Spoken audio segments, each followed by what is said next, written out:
I'm super excited to have my biohacking bestie, Leslie Kenny, on the podcast again today. She's amazing, and I always love learning from her. And today we're going to talk about some new hacks for bone and ovarian health. And to give you a little background on Leslie, she's a native of Southern California living in Oxford. She is a certified health coach, and with the Institute for Integrative Nutrition, she was also in the first cohort of Dave Asprey's Bulletproof training, if you remember that. She's a great patient advocate. She graduated from Harvard and Berkeley. She became a sexologist and now is the founder of Oxford Healthspan, which is a nutraceutical company promoting a healthier, longer life for everyone. And Oxford Healthspan is the maker of my all-time favorite supplement, Primidine, Spermidine. So you can see that Leslie is a very multi-talented and busy person. And in fact, she also travels around the world. She speaks at international conferences on aging. She's so knowledgeable, so on top of the science and research. And I'm so excited to share her with you today. So without further ado, let's meet Leslie Kenny. Welcome. Hi, Zora. So thrilled to be back here with you again. I do love spending time with you. So we're going to talk about the role of spermine, which is different than spermidine in bone health and ovarian health. And we've had other podcasts that we recorded together all about spermidine and why it's so essential to have it as we age. So I really want our listeners to take a deep dive into those podcasts to catch up to speed. But let's briefly start by covering what is spermidine and why it's different than spermine. Okay. Well, I'll start first by saying both of them are in a category of molecules called polyamines, which simply means that they are derived from multiple amino acids. So I'm guessing many of your listeners take things like collagen supplements, which have amino acids in them. So, just so that people know, although these have funky names, they are made from familiar molecules, really. And if only a woman had named them something else, because these polyamines naturally occur in breast milk too. If it had been a woman who had discovered them instead of Antony van Leeuwenhoek, a man, then we might have different names for these molecules that are a bit more appealing. So spermidine itself is a very interesting polyamine that can inhibit 9 of the 12 hallmarks of aging. So what are the hallmarks of aging? They are the pathways down which scientists believe we age. And these hallmarks were based on an earlier paper. So the paper on the hallmarks of aging came out in 2013, and it was based on an earlier paper called The Hallmarks of Cancer. And interestingly enough, the hallmarks of cancer and the hallmarks of aging are almost identical. Now, what are those hallmarks? They are things like stem cell dysfunction, mitochondrial dysfunction, shortened telomeres, the end caps on your chromosomes that limit the number of times the cell can replicate. There are things like inflammation, gut dysbiosis, and impaired cell renewal and recycling, otherwise known as autophagy. And so taken together, these hallmarks of aging offer the chance that we could slow, maybe even reverse our age by slowing them down, or even, like I said, putting them into reverse. And that's something that I personally believe I did when I reversed my own autoimmune conditions. Now, inhibiting 75% of those hallmarks is a big deal. The only other thing that comes close is an immune suppressant used by organ transplant patients, and that's called rapamycin. So some of your more advanced biohacking listeners will have heard of rapamycin because it's quite the darling in the anti-aging world. But I don't like using rapamycin as an autoimmune patient because I have been on immune suppressants before, and I don't like them. They make me feel terrible.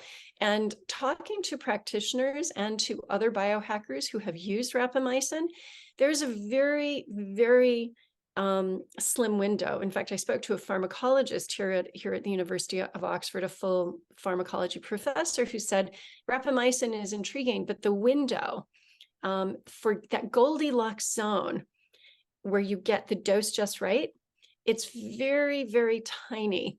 So you have what I would call pin risk, where, on the head of a pin, you have the perfect dosage, but to the left and to the right of it is ineffective or unsafe. And that is the problem with rapamycin. And the Goldilocks zone is going to be different for every single person. So you have to you'd almost have to experiment and to find that Goldilocks zone. And I personally don't want to experiment with the heavy duty immune suppressant. Of course, I've had to inject myself with these things before, and I just don't like them. So that's Spermidine, very powerful, very promising. And because it naturally is produced in our bodies and occurs in plants, in all plants, in high doses, and we have co-evolved with plants as humans, it is safe to take as a food-derived supplement. Now, spermine is another polyamine that often co-occurs together with spermidine, and what it does is turns DNA on and off. So it turns genes, good genes on, bad genes off. And that's something known as DNA methylation. And some of us do it better than others. And so for those who don't methylate well, having something like this would be a good thing. So what we're learning now is that simply having a lot of spermidine it's good, but you need spermine in certain situations, such as bone remodeling in women after menopause, and also for egg production, otherwise known as oogenesis. You need both. And that's quite intriguing, and it explains why food-derived spermidine has been shown to be helpful for women who are postmenopausal, who might have osteoporosis. So we can see that in epidemiological cohorts and studies. But if you look at, there's a Korean study which shows that women with just high spermidine actually are at higher risk of bone fractures. Crazy. But That's crazy. Yes. But if you have spermidine and spermine, the opposite happens. So, so you may know about osteoblast and osteoclast. So osteo means bone, clast and blast. The way that I remember it is I think of the B in blast as bone forming, and the C in clast, it sounds like clash. So it sounds disruptive, so it breaks it down. And what spermine and spermidine together do is they promote osteoblastic activity, bone formation, and they inhibit osteoclastic or bone resorption or breakdown. They inhibit that. So that's why it's so important. This is really important because I wanted to you just tied in perfectly. The next question was, what does spermine have to do with bone health and ovarian health? And this is actually the first time I even heard of this, because I'm always thinking, well, spermidine, we all need more spermidine, because in our other podcasts, we talk about how it is important to have higher levels of spermidine in our body. We produce our own spermidine. We can take it exogenously from food. We can take it as a supplement, but and I'm afraid that some people are also going to show this study and going, aha, so just because you have high spermidine doesn't mean you're actually more at risk for bone fractures. But what you just said about having spermine in the formula of whatever it is that you're taking, whether it's food or supplement, that's actually having the opposite effect and protecting us from bone loss and protecting us from fractures and all the negative effects that happen with menopause and that higher risk of osteoporosis. So this is a really important point. Now, my next question then is, I know that Primidine, the product that you formulate, has spermine in it, but what about all the other products? I mean, there's lots of people just been mushrooming since you came on the market with their Yeah. spermidine products, and some of them have very high levels. And it's just, well, are those also having, we assume that they have spermine as well? Well, if it's a synthetic product, then it won't. So what you'd have to do, and this is, it's so sad that just like in the grocery store aisles where we have to look at the back of the label and we have to be informed consumers and know what all of this gobbledygook means, we need to be able to decipher what it's saying. So if you see spermidine HCl, that's spermidine hydrochloride, and that is the synthetic version. So that is going to, one, be the two-dimensional molecular mimic of spermidine, and our bodies are looking for the three-dimensional molecule that is found in food. Again, we've co-evolved with food, and that's what our cells recognize, right? Number two, it won't have spermine or putrescine in it. And the three of them are involved in a virtuous recycling loop that allows the body to then turn putrescine to spermidine, spermidine to spermine. And that's quite important. Now, there are studies which have shown that if in male mice, if they have been given antibiotics and you wipe out some of the bacteria, or sorry, you wipe out entirely the bacteria that manufacture some of the enzymes that allow the body to convert spermidine to spermine, then you have a problem. And that is what's tricky. And it's also, it's not just for women, it's for men as well. So with testicular health and fertility, it would be problematic as well, because you need spermine for both testicular health and male fertility. So from what you just said, then if you have a synthetic spermidine, which will say Yes. HCl on the label, Yeah. that is a two-dimensional, our body doesn't quite recognize it. And so it's definitely not going to have spermine in it because No. it's synthetic, right? No. And it's also, certainly talking to clients, they say they don't get the same result as they do, even if it's got 8 milligrams of the synthetic, it's not giving them the same result as a lower dose, but of the three-dimensional molecule that the body recognizes together with the spermine. The other question I have is, you've mentioned the study about the mice wiping out all the gut bacteria, good, bad, and certainly the enzymes that help our body create our own spermidine and convert it into spermine. So does this mean that somebody who has gut issues or have problems would maybe not have the enzymes, even if they're taking a perfectly good spermidine product with spermine, that they won't be able to benefit from it? Well, they'll get the spermine already produced. So the way that I like to think about it, you probably know I'm a hypothyroid patient, and I take dried pig's thyroid as my treatment.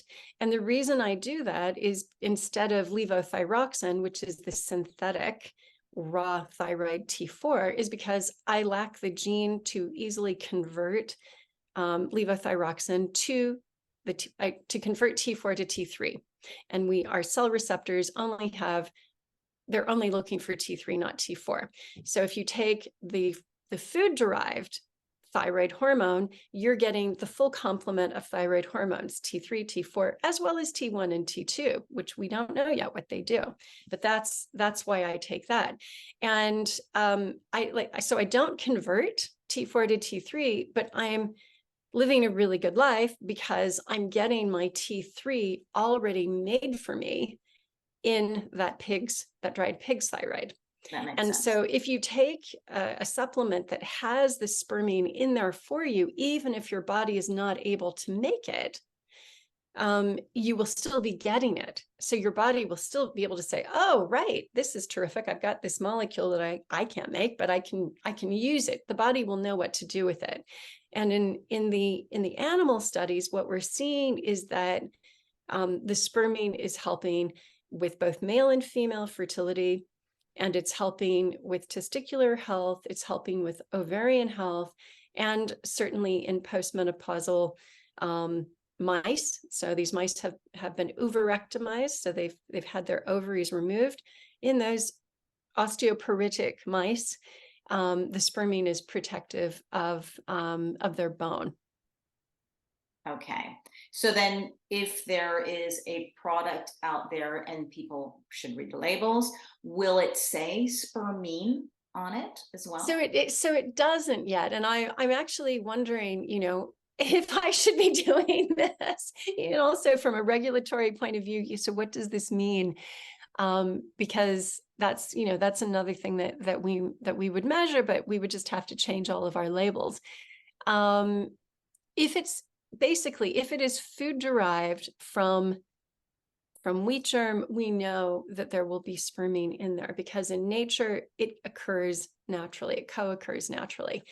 So it's sort of like saying, will there be, let's say tomatoes have high vitamin C content, and now we're talking about lutein. Is there lutein in tomatoes? Okay, that's just another thing we add, but in nature we know they tend to co-occur. Mhm. So it's just, again, it's one of those things that unless you're a nutritionist and you're informed about it, you're probably not going to know that they do co-occur in nature like this, in these grain seeds.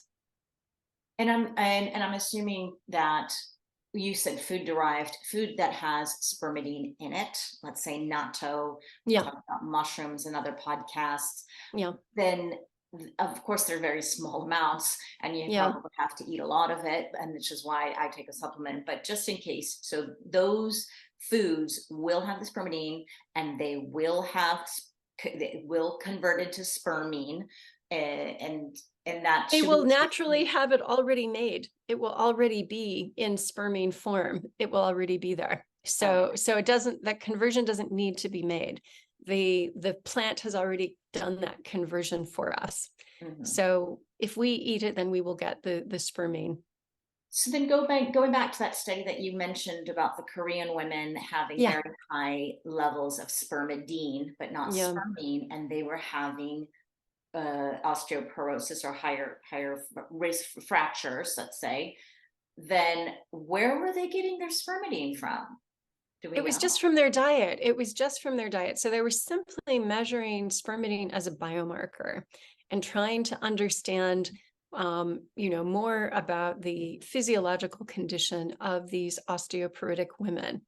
And they noticed that the spermidine levels were high. Now, what the body will do naturally is if it sees a need for a molecule, it will try its best to overexpress it. And you would need, assuming you had that enzyme to convert spermidine to spermine, you would need that stockpile of spermidine there. But it's almost as if the body has said, well, I'll just get this ready. And then if the gut is able to create that enzyme, I'll then use it to make that conversion. But without that enzyme, all that spermidine is there and does not seem to offer that protection without the spermine. Okay, but if they're getting it from their food, aren't they? They're getting it from their food and from their gut. So you're saying they just probably didn't have the enzymes to convert it and absorb Exactly. the spermine. Exactly. Got it. Exactly. Just the conversion bit. They ought to be able to absorb it, but the conversion would be, is what we've seen in the mouse studies, in male mice and in female mice, that somehow once they've gotten that broad spectrum antibiotic exposure, they lack that enzyme to make that conversion. So then Now, if we're taking Primidine, which we know mhm. is spermidine, and it's coming from food, can we assume that we're converting it into spermine, or do we have It's to check? already there. It's already there. It's already a constituent part of Primidine. It's already in the Primidine. And so because we're using highly concentrated wheat germ, and that naturally has a ratio of spermidine to spermine to putrescine, I believe it's around 7 to 4 to 2 or 7 to 4 to 1. It's around there. It's already going to be in there. It's just that we don't, up until now, we've never measured it because we didn't think it was important. But now we're seeing this research, which seems to indicate it's important. And therefore, it looks like this would be a good thing to have in our diets. Great. So then, okay, so it's already there. We don't need any enzymes special to convert or not convert. No, So if you have no. gut issues like these little mice, then you will still absorb the spermine. Yeah. And that's important to know. Exactly. The other thing we talked about before we started recording, which I think was really interesting, because you mentioned in the study there were these very high levels of spermidine in these women with these fractures. Then there are bottles being sold on the market of spermidine that show crazy high levels where you think, how is that even possible? Because we know that, at least my gold standard is Primidine, and I know that it's only was it 1 milligram, 1 milligram per dosage, right? Correct. And some of these other things in the market, they may be cheaper or crazy expensive. They're all different prices, but they show very high levels. So I know that the mentality of most people is, oh, the more the better. Yeah. How in the world are they getting that much spermidine inside that little capsule and at a price? Because this is a hack. When you told me, I was pretty shocked. Yeah. So obviously, because I manufacture it, I'm approached by a lot of raw material manufacturers. And I have been approached by companies saying that they have, quote unquote, all natural, say buckwheat derived or even quinoa derived spermidine in exceedingly high amounts. And I'd say, wow, you're saying that you have anywhere from 3 to 8 to 10 milligrams of spermidine, and you can get that into a tiny 00 capsule. Well, relatively tiny, because we use 3 of those for our daily dose of 1 milligram. And they've said yes. And I've said, do you have spermine in there? And they've said yes. And I've said, right. So can you tell me what your manufacturing process is? And when we then get into the details, how they're doing this is they are sprouting the seeds. So they'll take buckwheat seeds or they'll take quinoa seeds, and they will throw it into a vat that is full of water, to which, just like laundry detergent, a huge bucket of synthetic spermidine is added.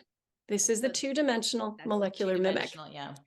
Exactly. So imagine your washing machine, and you have all the water in there, and you pour in your detergent, and then you throw your seeds to sprout. And of course, those seeds, they are there to germinate. That is their purpose in life. Any seed, you put it into a liquid, it's going to do its very best to germinate and to grow. And so as it sprouts, it sucks up all of the detergent, the synthetic spermidine. Exactly. It soaks it all up.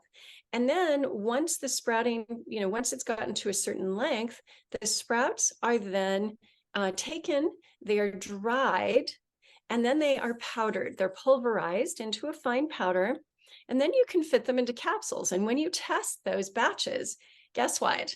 They have a ridiculously high amount of spermidine.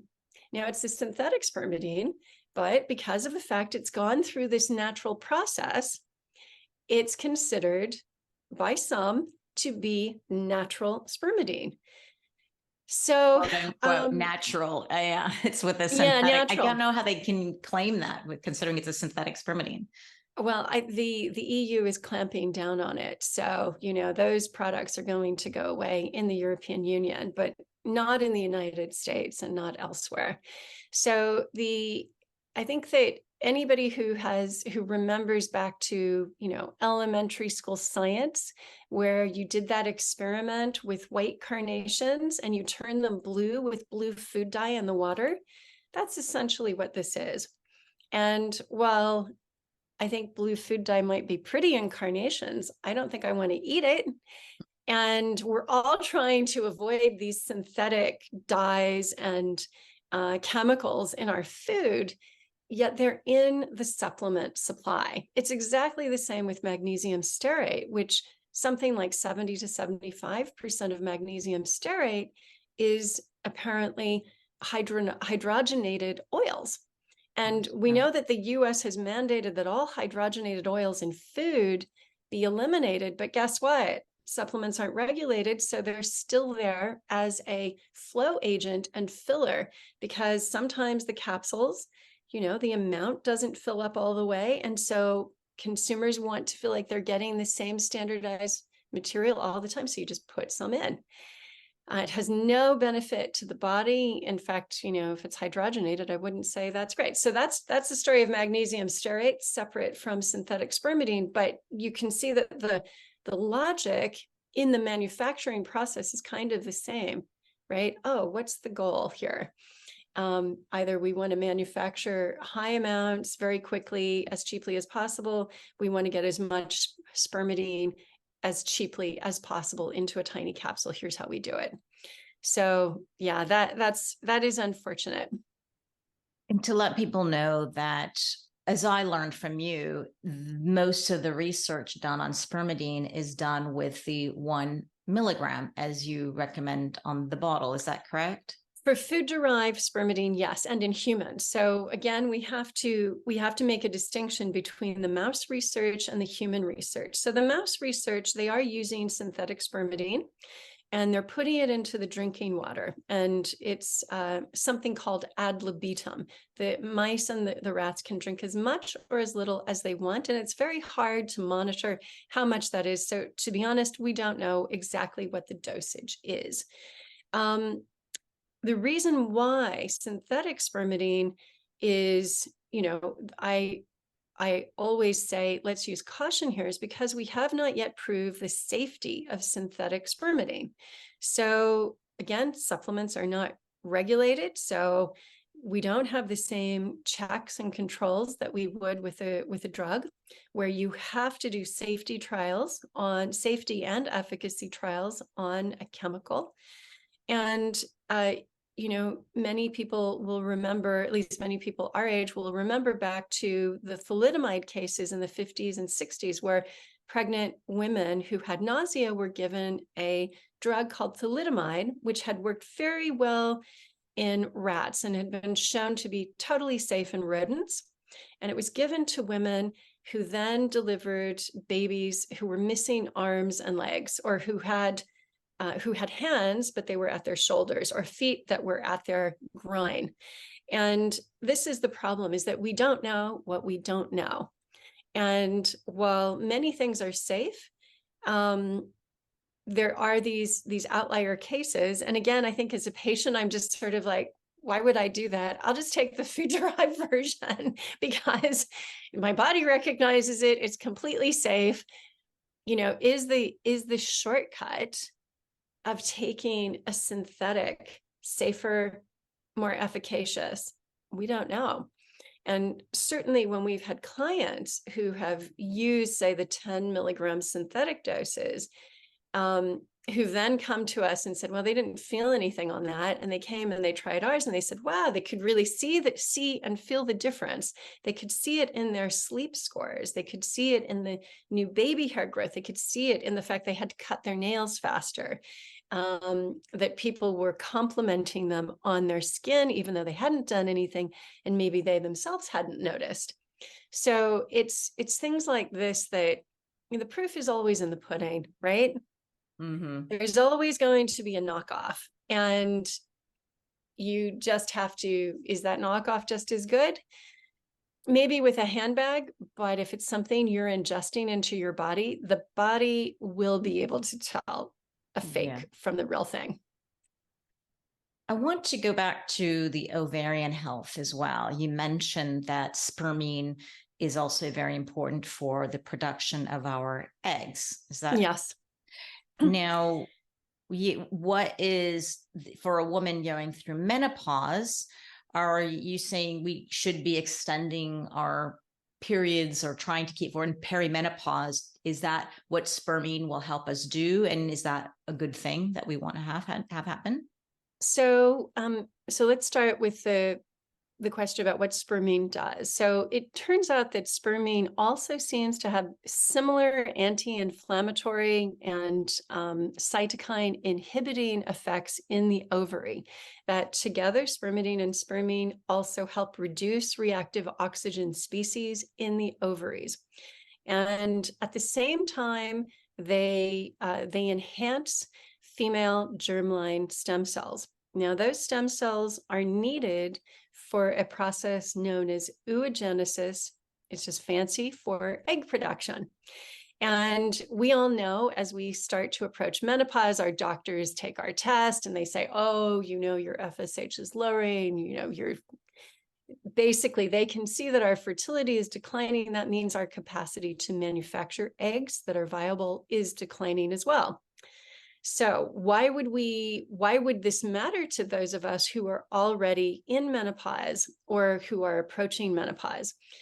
If you think about when women are at their healthiest in nature's view, it is when we are capable of carrying human life into this world. Whether or not you want babies or not, that is what Mother Nature wants. It wants you to procreate. And that is when we are at our healthiest.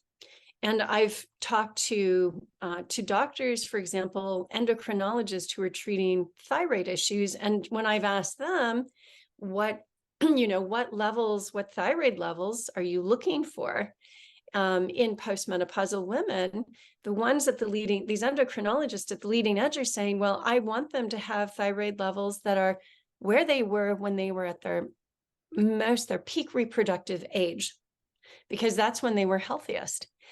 And it is kind of similar with thought around hormones, right? If you think about it. So Sweden, for instance, famously with men, it has its testosterone baseline based on the testosterone levels of male military recruits.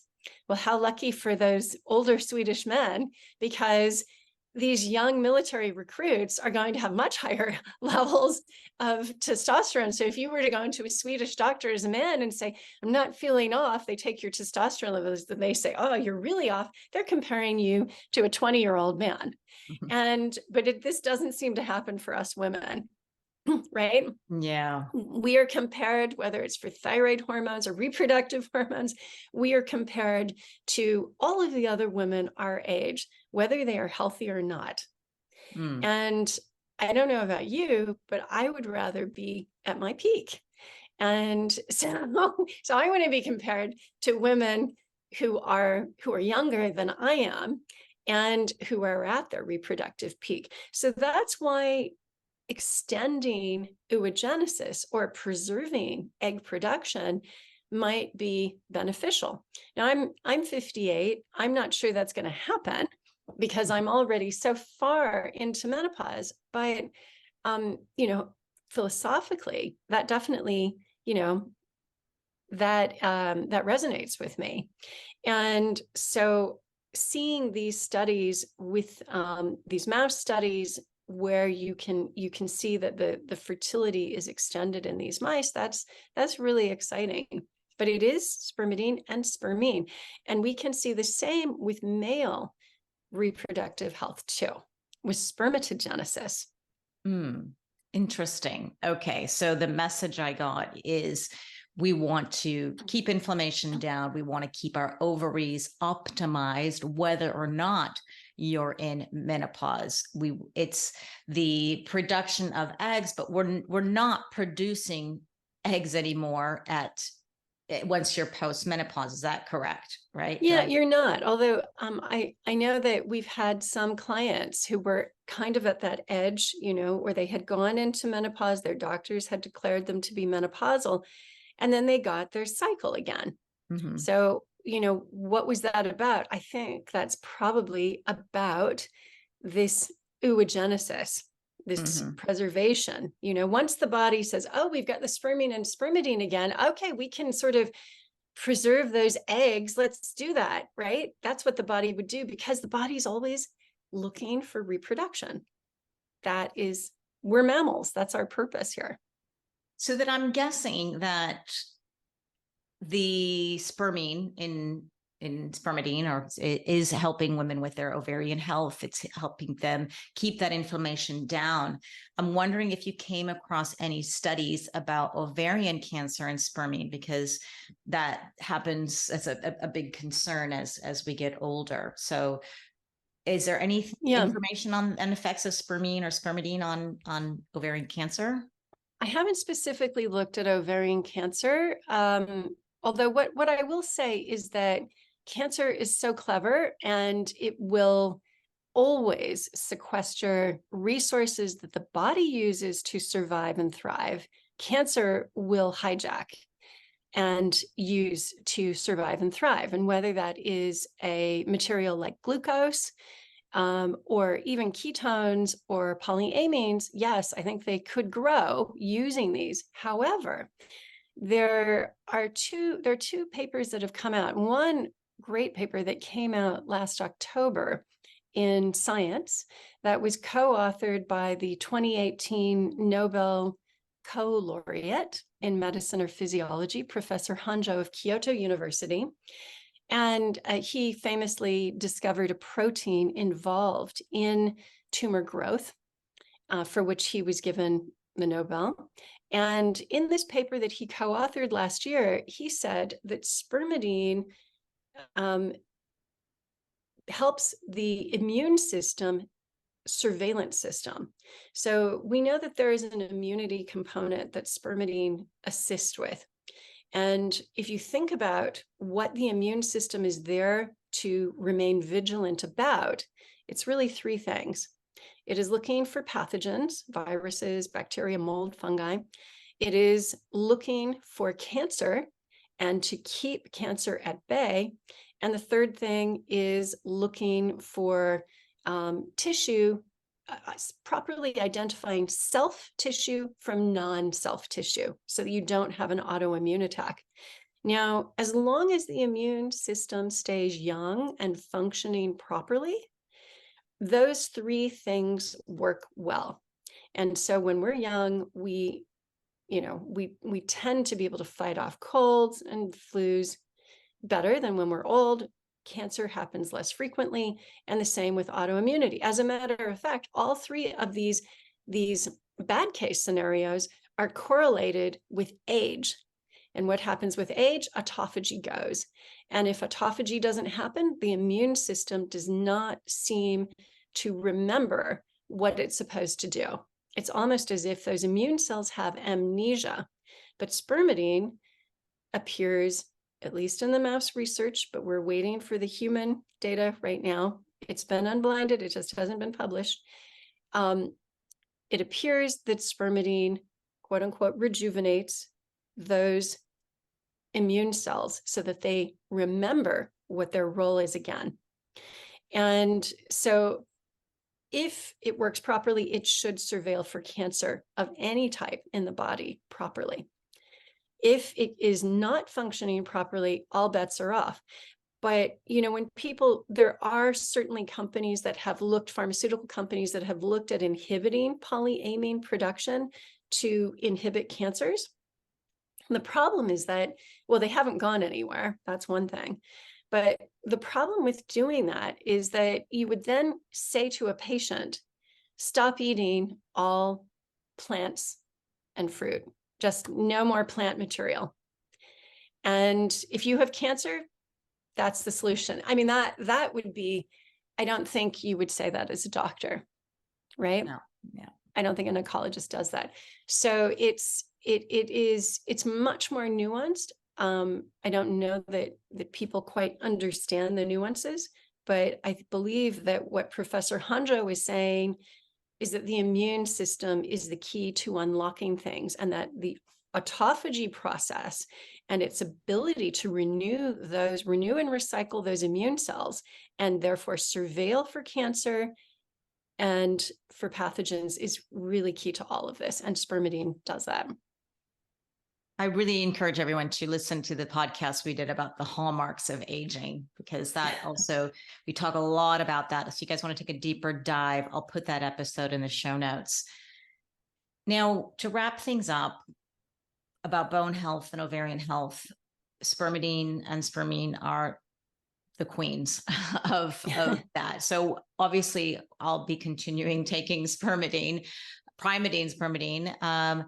What other tips can we give women in terms of how to preserve their bone health and optimize as well to lower the risk of osteoporosis? Well, interestingly, there was a study that showed that warmth actually improved bone health because it helps with the gut biome and helps the gut biome to make these polyamines. So saunas might be a good thing, right?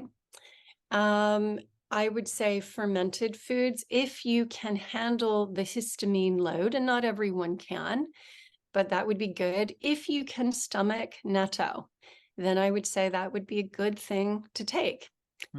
Because you will have both those polyamines. Well, you'll have all three polyamines in there: putrescine, spermine, and spermidine.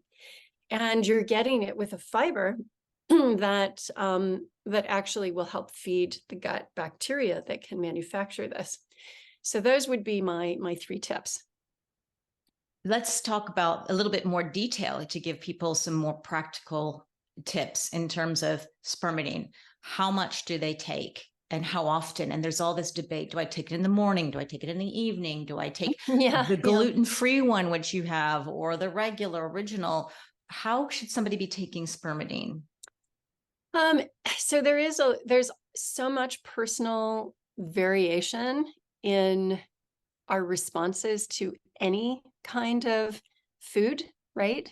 I mean, I can't deal with uncooked onions, for instance, but my daughter loves them. So just, that's just an example. And we are dealing with a food-derived product here. So there will be that bio-individual response. But generally, I would say that around 70% of people really like and benefit. They can see the benefits in sleep scores and hair, skin, and nails if they take it before bed.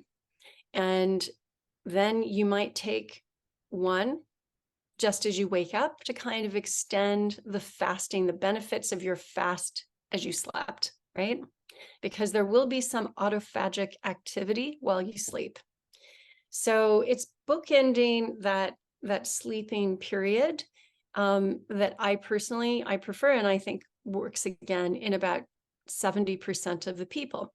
Now, it also depends which one you're taking right before bed, because some people say that it gives them more energy and they can't sleep.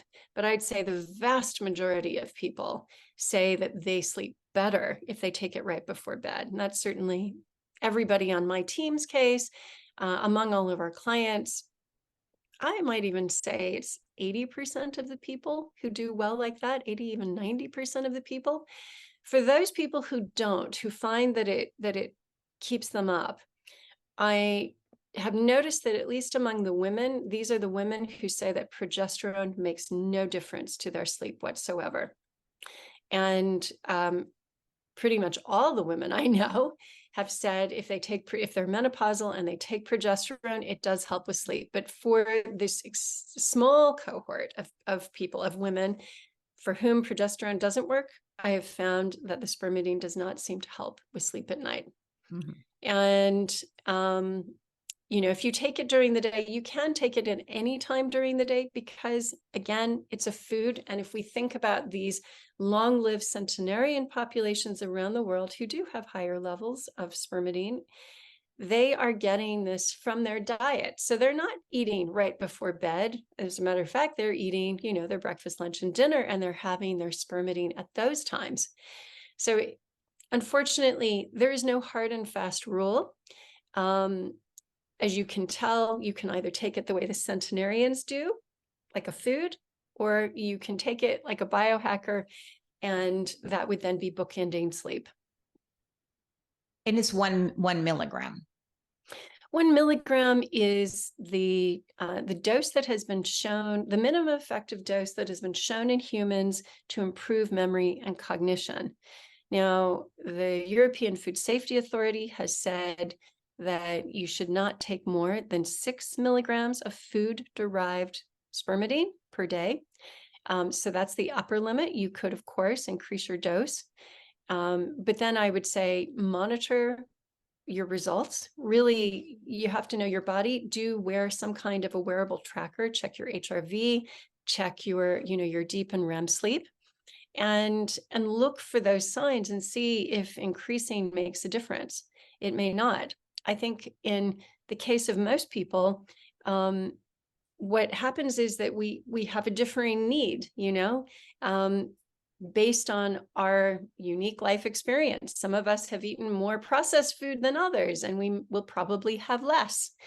If we have abused our diet, if we've had a very stressful life, if we've been exposed to broad spectrum antibiotics, if we have any comorbidities, then we're much more likely to have a lower amount of spermidine than someone who is healthy. So there is that. And there's also an issue around, weight and height. So that's something that I've not gone into, and I don't think any supplement company has. But obviously, a woman who is 5'2" and 100 pounds is going to have a different need from a man who is 180 pounds and 6 foot. Mm-hmm. But that is not put on the label by any supplement company. How it might be done and tailored to you is if you were working together with a nutritionist or a medical doctor, but it's simply too difficult for supplement companies to do. But if you think about your pets, your dogs, for instance, some of those supplements for animals will say, based on these 4 sizes, give them 4 different amounts. Yeah. So that might be a useful way to think about it. I hope in the future, we can get some bit more detailed in the dosage for people. So I want to a little bit go back to the bone health, because if somebody's taking spermidine for their bone health when they're listening to this, so I imagine probably get your bone density scan, try spermidine, whether it's in a food form or a supplement, and then go get another bone scan in a year or so to see if that worked. Is there any other ways 6 months? You can find? You probably check again in 6 months. And yes, and you would be wanting, specifically for bone, you want to make sure the spermine is there. So that's really quite important. What about the sauna? If they said, okay, I'm going to jump in the sauna, how often do we have to go in there, and for how long, in order to help with our bone health? Yeah. I'd have to revisit that study and find out. I can't recall. I know that generally, and the Finns are the ones who've done all these studies, I believe you had to do it at least 3 times a week for overall health benefits. Mm-hmm. For 3 times a week at what, 10 minutes, 20 minutes? We don't really know. And what temperature? And is it infrared? Is it normal? There's a lot that it would be interesting to find out a little bit. We can tell me later, and I can put it in the show notes if there's any information. Yeah, I think that would be a good thing to do. Let me just see if I can find, because of course some guys have been nervous about going into the sauna because they're worried that the heat will decrease the motility of their sperm, right? Mm-hmm. Mm-hmm. And so that is, that's quite interesting. I'm going to have to find that study, and then send it to you. But apologies, because I don't have that at my fingertips. I did just try to look, but yes. Well, for now, just try to jump in the sauna. But let's try to get a little bit more. I'll send you the study, and I'll put it in the show notes. Then the last thing you mentioned was getting spermidine from your food. You mentioned natto. If you don't know what that is, NATTO. That's a fermented soybean product from Japan, and sometimes you can get to these Asian stores. is there, and that's the highest source of spermidine in food, as I understand. Is that correct? It is. And it really depends on how long it's been fermented for. So for instance, in Okinawa, they ferment it for a year. That's going to be Wow. different than if you ferment it for, say, 24 hours or 48 hours. So just to be aware that there is a difference in fermentation time. It's a bit like, how long have you laid a wine down for? How long have you matured a cheese for? There are a lot of other food processes that involve time lapse, right? Mm-hmm. And so there is a difference to nutrient density. Mm. So that's good to know. And that's why I take a supplement. And then you don't have to think about it. Yeah. Yeah. To me, it's like eating boogers. I mean, it's just so gooey. I'm not a fan, but I'll swallow it. I'll get it down when I have an opportunity, and it will happen. But yeah, it's not fun. Not something I do every day. Yeah. So, It's somebody said, God, it's like when you throw up, it's like chunks, I was like, oh, that's nice. I think for me, it's more the cobwebs. I don't mind, maybe because I grew up eating, these beans. I don't mind them. I don't mind the bite to them either. But it's the cobwebs that I just, it's like gets in your hair. Maybe for guys, it's easier because they have short hair, but it still, gets all over your face. And you're like, these strings, like, why are they, you pull and you pull and you try to wipe them away and they just keep coming. Yeah, it is. It's not easy. I agree with you. I'm same with the texture, but the cobwebs are really challenging.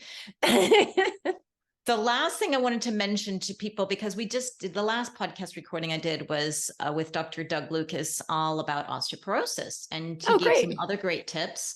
And he also takes a very holistic biohacking approach to many things. And just to add on to your bone health, doing exercise with its impactful, not just walking, it's not going to do it, but you have to get a little bit of impact, like a running or a jumping or lifting heavy weights. These are also great tips that we learned from Dr. Lucas. So can make quite an impact.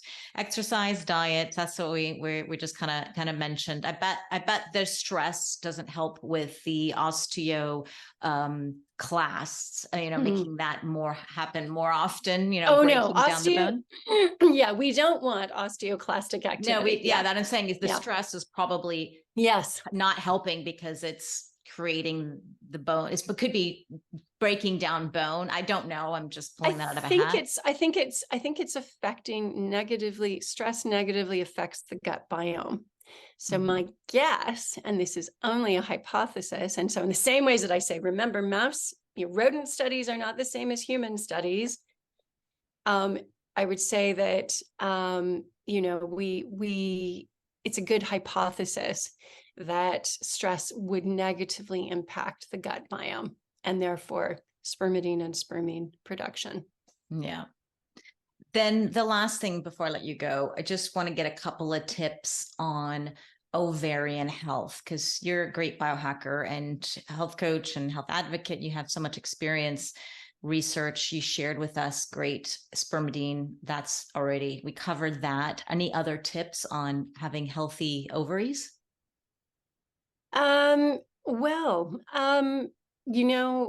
I take DHEA, I take pregnenolone. I do see my doctor every 6 months to just check what's going on under the hood, because a lot of times you can have something chronic and underlying happen inside the body and you yourself might not notice it, but a blood test will, and a doctor questioning you carefully could reveal something that you didn't think about. So I would say those types of things. I do take HRT. I know that can be controversial for some, but I take bioidentical and I feel I do very well on it. Do you get regular pap smears? Yes. Probably a good thing too, to help us decipher her reproductive health. Just monitor. Yeah. Yes. Keep monitoring. I'm so glad you shared these new tips, great hacks that we can use for our bones and for our ovaries. I wanted to ask you one last question about Spermidine, since I have you, because you are my go-to. We didn't talk about cycling Spermidine on and off. Some people take it consistently every day. Some people do like a mega dose once a week. Any tips on that? Well, I will say that back to that bone remodeling study, which was done in mice, it was only when they were given it daily that inhibition of bone breakdown happened. So bone growth happens if you're taking it every day, at least in that study.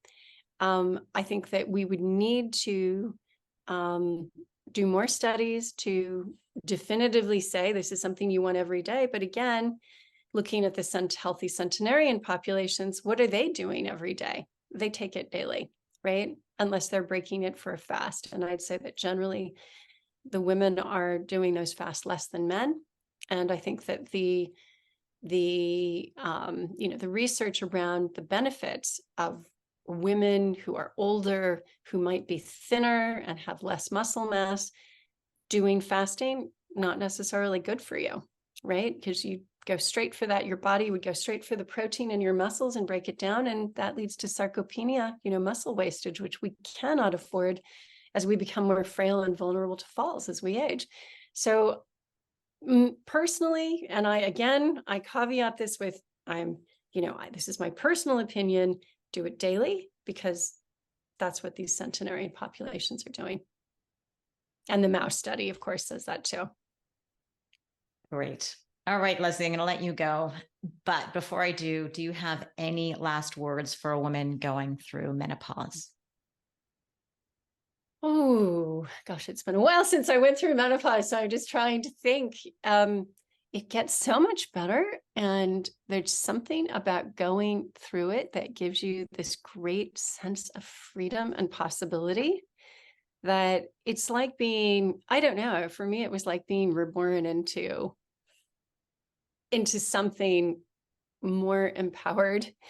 Maybe it's because I just saw the Barbie movie, But there's definitely, there was a shift, and a shift into wisdom and wanting to share that wisdom in a way that supported, my sisters and my daughters.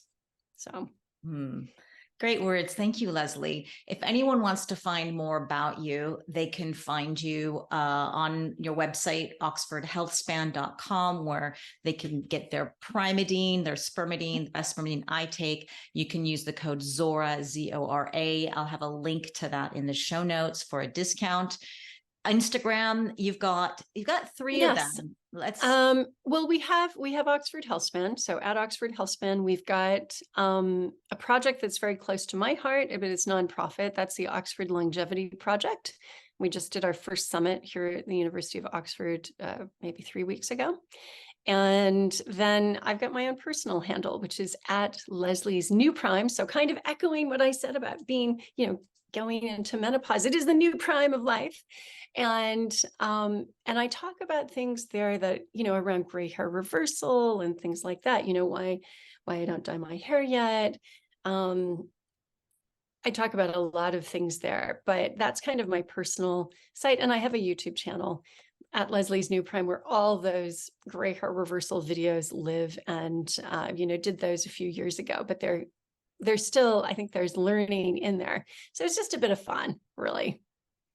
I love those videos. I think that was the first podcast we did, was hack your gray hair. And that was the first time I heard that you can actually reverse gray hair. I thought we were going to talk about how to slow it down.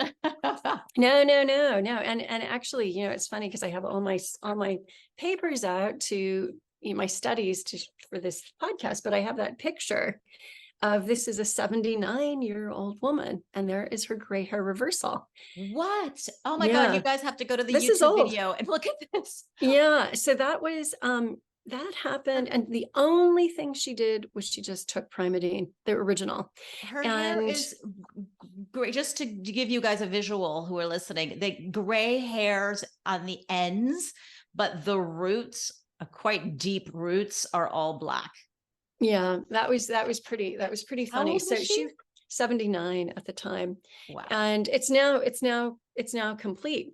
So it's now done, you know, but that is a really stark photo. And it's funny because I said, oh, I thought the hair would be the big benefits for you. But she said, no, she thinks skin was the big benefit for her. She thinks her skin has improved, but Oh, because wow. she doesn't want to be photographed, I can't, you know, show anyway. I don't have the before picture, so it's kind of meaningless, but that was pretty funny. So yes, you can do it at any age. The body, you know, generally, if it is in good health, if autophagy is working well, it can remember what it is supposed to do. It has this inner wisdom. The machinery is there, the mechanism is there, the knowledge is there, but we have to give it the resources that it might be lacking as we get older. And that's really what Leslie's New Prime is kind of all about, is looking into that. Wonderful. I'm going to have links to the show in the show notes, and you got your email, your YouTube videos, the Facebook group as well. You have, it's super informative, and all your Instagram and websites. I'm so excited. I'm so happy I met you. I'm so happy to have you on as a frequent guest. Oh, and, thank you. And my resource for Spermidine, I can always ask you anything at any time. I'm really grateful for our friendship. And likewise. And I'm so looking forward to seeing you in the very near future. Yes, in person. In person. Absolutely. All right. Thank you so much, Sora. Take care. Bye-bye. You too. Bye.